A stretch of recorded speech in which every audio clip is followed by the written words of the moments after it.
Thanks everyone for being here tonight. We'll begin with a brief opening statement from interim head coach Jim Ferry, and then we'll start to take your questions. Corey Geiger, you will be first. Nate Bauer, you are on deck.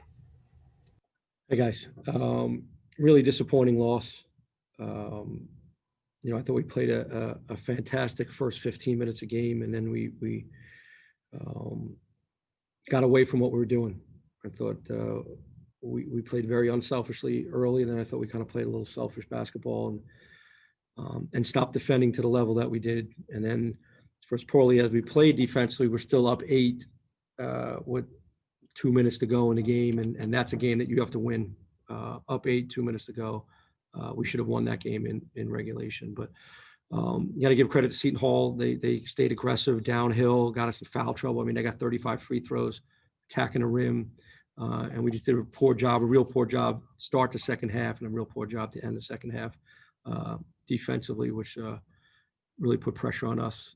So again, we should have been a game that we won. It's on all of us. We got to keep getting better. We got to learn from this. Watch the tape, and we got to be able to put games away. Especially when you're up 8 with 2 minutes to go. Corey Geiger, go ahead with your question, and Nate Bauer, you're on deck. Yeah, Jim, that's my question. To be up 8, I mean, what's the feeling like for everybody, yourself, the players, when you lose a game that way, when you feel like you've got it? Yeah, I think you're disappointed, obviously, but I think we got to learn from it too. Like you can see how dynamic we can be as a team when we play the right way, and then when we don't, you can see what happens as well. So I think it was, I think everybody's a little frustrated, everybody's disappointed. Haven't had a ton of games, but this is a game with the experienced group we have. We should have been able to put that away.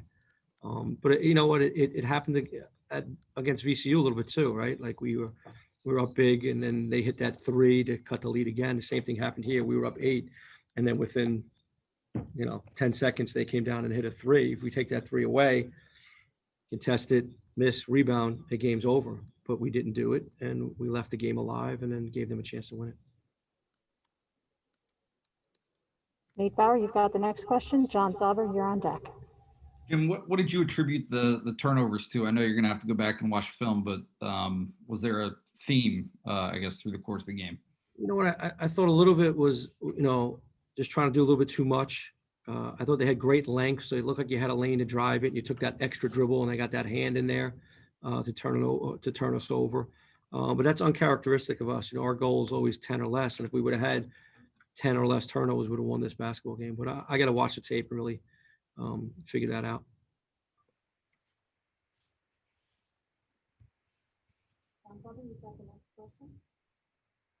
John Sauber, you've got the next question. Kenny Schleringer, you'll have the question. You'll be on deck.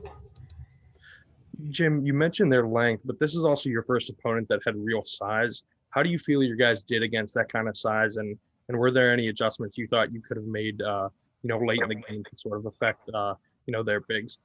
Yeah, I thought we did a great job against their size to start the game.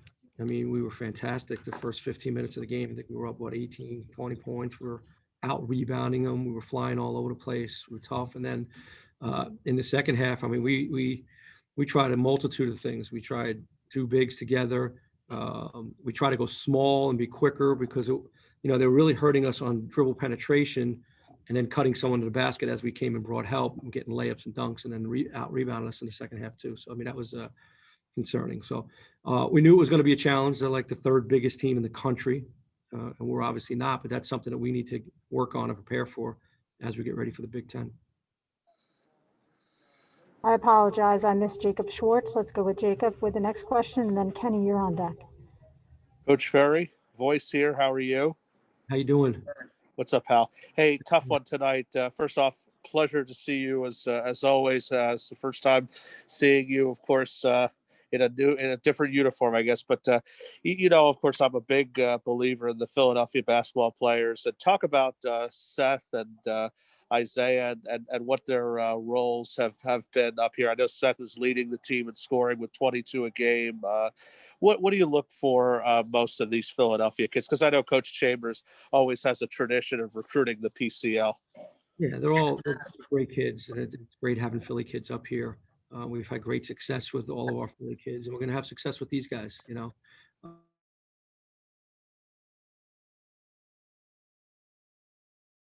Today, but Sam Sessions, all those guys, they're all great kids, and they're all, you know, just great to be around. They work really hard. They're getting better every day. So, future's bright for these guys. Kenny, we'll go next to you, and then Nate Bauer, you're on deck.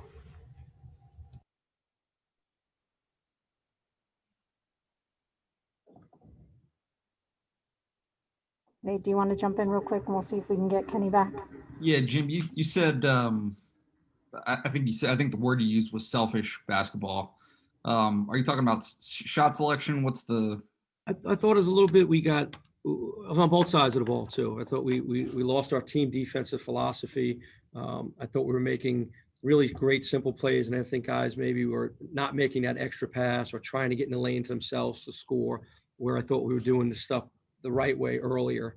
So I thought that's what really hurt us at the end of the second half.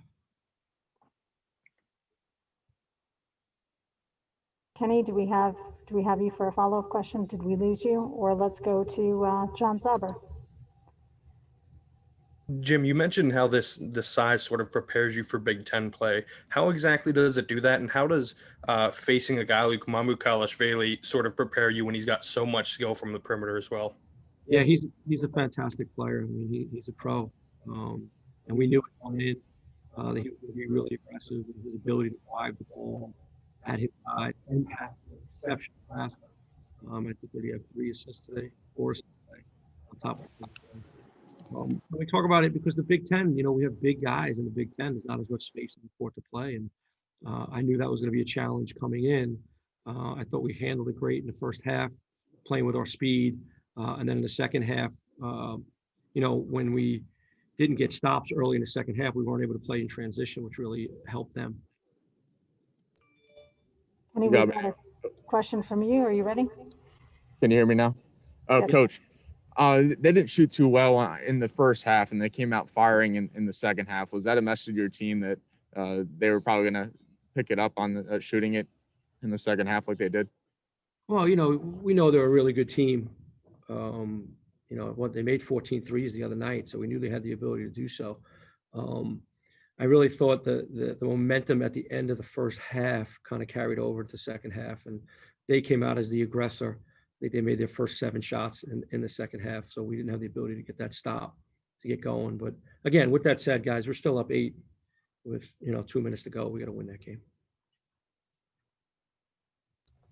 Evan Patrick, you've got the next question. Nate Bauer, you're on deck. Hey, Jim. Something Chambers would say a lot last season was that you can't let missed shots affect your defensive effort on the other end. Is that something that you think happened tonight, specifically in the second half? At times, we still shot 42% in the second half, almost 43%. I really thought we lost our defensive disposition, and then it kind of snowballed, and then it put pressure on our offense. So I think it was both. And yes, we talk about it all the time. You can't allow missed shots to affect your defensive energy, but I don't even necessarily know if it was that early. I really felt it was just, you got to give credit to Seton Hall too, right? They made great adjustments, and they became more aggressive, attacking downhill, and got us in foul trouble. And it's really hard to win a game when you give up 35 free throws and then you allow a team to shoot 60% from the field. Nate Bauer, you've got the next question, and then Jacob Schwartz, we're coming back to you. Sam had the opportunity to tie it at the free throw line there at the end. How did, I guess, what's your approach to handling a situation like that in terms of consoling or whatever you do, I guess, for a kid like that? Yeah, I mean, Sam's a competitor. I don't know if anybody noticed it, but he was right back out on the court shooting free throws today, right after the game. He knows, he's disappointed. He's a great player. He helped put us in position to get to the foul line, and you know what I mean. He just puts time and he works at it, and that's all you can do. You know what I mean? I'm not gonna, certainly not gonna yell at him. I'm certainly not gonna, what are you gonna do? He's got to get back in the gym and get back on the horse. And he's a good free throw shooter. He's a really good basketball player, and he's gonna put the time in, and he'll make the next one. Jacob Schwartz, let's go to you. And then John Sauber, you've got the final question. Coach, it looks like you've got a really tough schedule again ahead of you, starting Tuesday night with the Big Ten ACC Challenge and Virginia Tech, and then Michigan always brings tough type of competition before you're back here during right around Christmas against the number 5 ranked University of Illinois. What do you look for kind of moving forward from this type of game, and what do you really feel like you have to do better? We have to focus on ourselves, and we just got to get work on getting better every day. That's it. We're going to watch this film. We're going to focus. It's all we've been doing is one day at a time, and that's what we're going to do. I have spent no time looking at the schedule. It doesn't help. We play in the best conference in America, the Big Ten, so that everybody, there's going to be how many teams ranked in the top 20, 25. It doesn't matter. There always are. So we just got to focus on ourselves, and we got to get better from this. We have to get better and understand how to close games out when you're up 8, with 2 minutes to go. John Thanks, Sauber, Coach. you've got the final question. We saw Abdu for about 4 minutes tonight. Was there any thought to getting him back in there, especially when they started to do better on the glass tonight? Yeah, we tried him again in the second half a little bit. I thought his first step was great. He blocked a shot, put some pressure on him. John Harrar is just such a reliable guy. As the game started getting close, you talk about a senior to a freshman. I mean, that's stuff that we're going to look at on tape as well. But he's making great progress, and he will be playing more.